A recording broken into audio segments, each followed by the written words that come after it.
Assalamualaikum dan hai. Di bawah tema peristiwa bersejarah, sejarah tempatan dapat didefinisikan sebagai sebuah sejarah lokal yang mengorientasikan khas tentang suatu tempat itu, masyarakatnya di bawah tema tertentu. Oleh itu, majalah ini membawa pembaca menyusuri lembah sejarah di Hulu Kelantan iaitu Gua Musang, dari hiruk pikuk gua sehingga ke celah daun-daun hutan hijau. Seterusnya, sejarah evolusi Kelantan dari sebuah lembah hijau sehingga menjadi pusat kegiatan ekonomi dan sosial yang sedang membangun, dan juga kami soroti keunikan dan keistimewaan Gua Musang yang kaya dengan keindahan budaya dan juga alam menjadi yang menakjubkan, dan juga kami memperkenalkan tokoh-tokoh berjaya anak watan Gua Musang selain membincangkan peranan Gua Musang dan sumbangannya kepada negara dari segi ekonomi, warisan budaya dan kepelbagaian yang menjadi tunjang perpaduan negara. Diharapkan setiap lembaran mampu menyuntik sebuah patriotisme dan kebersamaan kebanggaan negeri Kelantan sangat. Jajahan Gua Musang atau yang dikenali sebagai Gua Musang merupakan salah satu jajahan Kelantan. Gua Musang terletak di selatan Kelantan, Malaysia.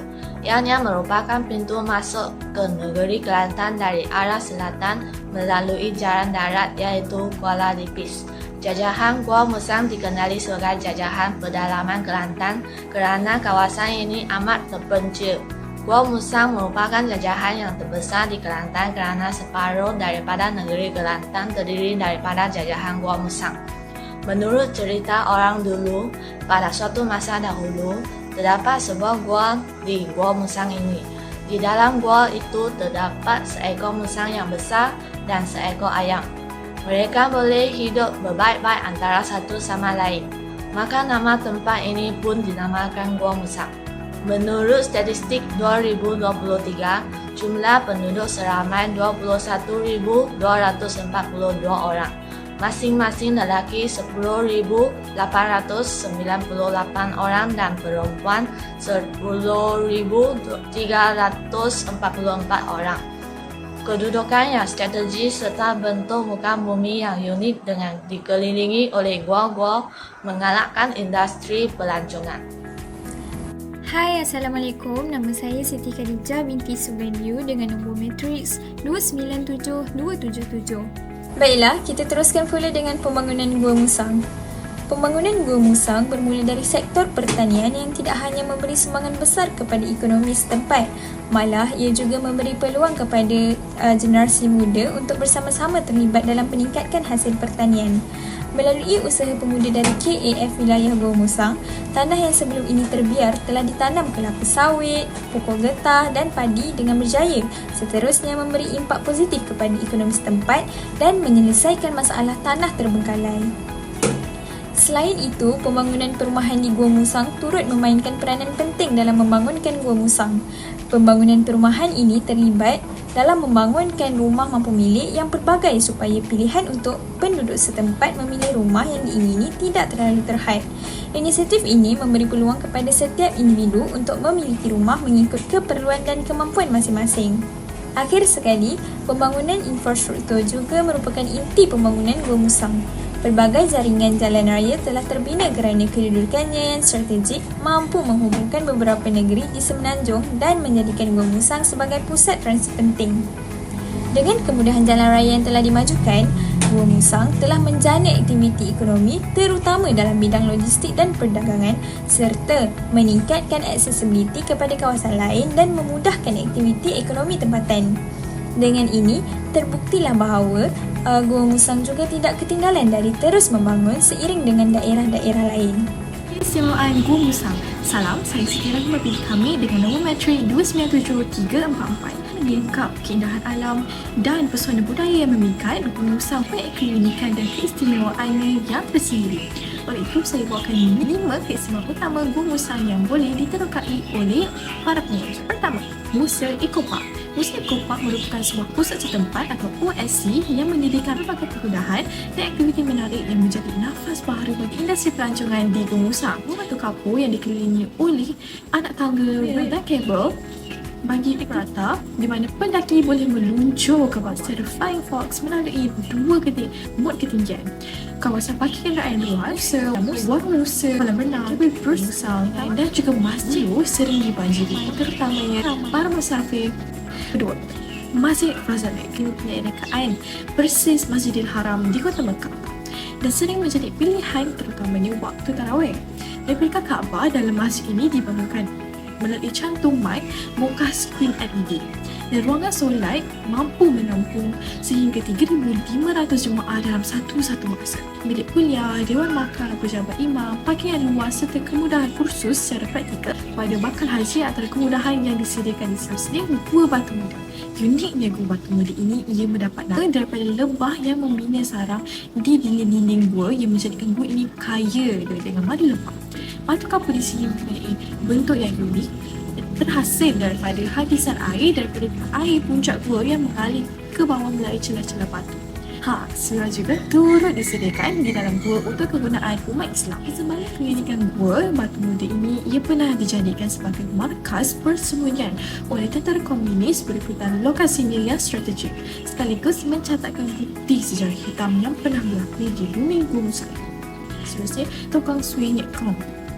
Tokong ini dikenali juga sebagai Tokong Mek, merupakan tokoh tertua di Malaysia yang berusia 600 tahun. Ia menjadi simbol peningkatan awal orang Cina di Kelantan yang berhijrah kerana mimpi rumah emas yang banyak dipulang. Tokoh ini tidak terlepas daripada menerima dampak negatif daripada serangan komunis apabila pernah dibakar sewaktu pendudukan tentera Jepun di tanah Melayu. Dan akhir sekali, yang kelima adalah Taman Ekonomi Petani Gua Musang. Taman ini ialah pusat pemeliharaan ex situ yang dibina untuk menjadi pusat penyelidikan hutan dan rekreasi bertujuan bagi memelihara kepentingan hasil hutan khususnya tumbuhan aroma dan herba. Terletak di Jalan Persekutuan Kuala Lumpur, Gua Musang, pengunjung tidak dikenakan sebarang cas kemasukan untuk ke taman ini.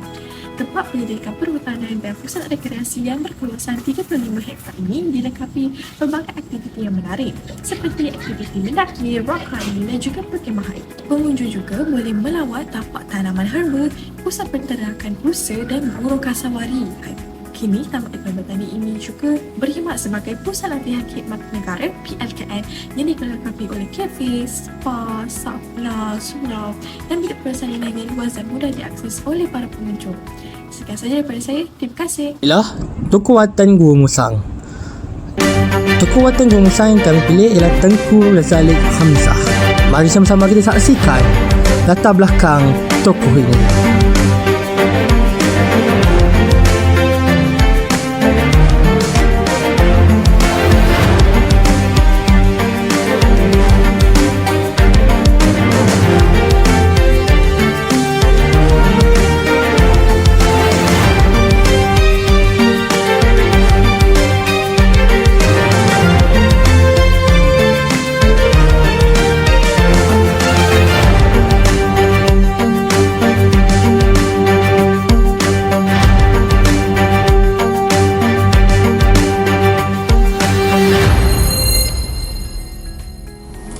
Terakhir sekali, terdapat banyak sumbangan yang telah dibawa oleh Gua Musang kepada kemajuan negara kita. Gua Musang bukan sekadar sebuah wilayah di negeri Kelantan, malah ia adalah sumber kekayaan dan potensi yang besar untuk Malaysia dalam pelbagai bidang. Pertama, mari kita perhatikan sektor pekerjaan. Pembangunan pesat di Gua Musang telah membuka pelbagai peluang pekerjaan kepada penduduk tempatan. Menurut kajian terkini, pembangunan rancangan kawasan khas RKK di Bandar Datuk Bentera Gua Musang akan menyediakan lebih daripada 5,000 peluang pekerjaan menjelang tahun 2035. Ini bukan sahaja membantu mengurangkan kadar pengangguran, tetapi ia juga memberikan sokongan kepada bidang pembinaan, perkhidmatan pelancongan dan sektor-sektor lain yang berkaitan. Kedua, dalam bidang pertanian, Gua Musang memainkan peranan penting sebagai pengeluar durian terkemuka di Malaysia. Kualiti durian yang dihasilkan oleh usahawan tempatan di Gua Musang mendapat pengiktirafan di peringkat kebangsaan dan antarabangsa. Ini bukan hanya memberi pulangan ekonomi yang baik kepada petani, tetapi juga meningkatkan imej Malaysia sebagai pengeluar durian berkualiti tinggi di pasaran global. Terakhir sekali, sebagai destinasi pelancongan, Gua Musang mempunyai potensi yang tidak dapat diabaikan. Keindahan alam semula jadi yang menakjubkan dan kepelbagaian warisan budaya tempatan menjadikannya destinasi pilihan pelancong. Penduduk tempatan dan pelancong antarabangsa terpukau dengan keunikan tradisi, seni dan kekayaan budaya yang terpelihara dengan baik di sini. Secara keseluruhannya, Gua Musang bukan sahaja menjadi lokasi penting di dalam negeri Kelantan tetapi juga menyumbang secara ketara kepada kemajuan dan pembangunan negara kita. Menyusuri sejarah tempatan adalah Gua Musang di Kelantan, Malaysia. Sejarah tempatan boleh ditafsir sebagai sejarah masyarakat tempatan dengan isu tertentu. Perkembangan Gua Musang melalui sektor pertanian dan peladangan. Sektor pertanian dan peladangan memberi kestabilan ekonomi. Sektor perumahan mempunyai pelbagai projek pembangunan yang sedang dijalankan. Ini memberi peluang kepada penduduk tempahan untuk menyikir rumah mengikut keperluan mereka. Sumbangan Gua Musang memegang peranan dalam kemajuan negara pelbagai bidang. Dari sektor pekerjaan, Gua Musang meningkat pembangunan dan membawa peluang pekerjaan kepada penduduk tempatan seperti pembinaan, pelandangan, perkhidmatan dan pelancongan. Jadi, Gua Musang menjadi destinasi pelancongan kerana dapat menarik minat dari penduduk tempatan serta pelancongan antarabangsa. Sejarah Gua Musang, menurut cerita orang tuduh, sebuah gua mempunyai seekor ayam dan musang berhidup dengan mesra. Maka, nama Gua Musang termanjur.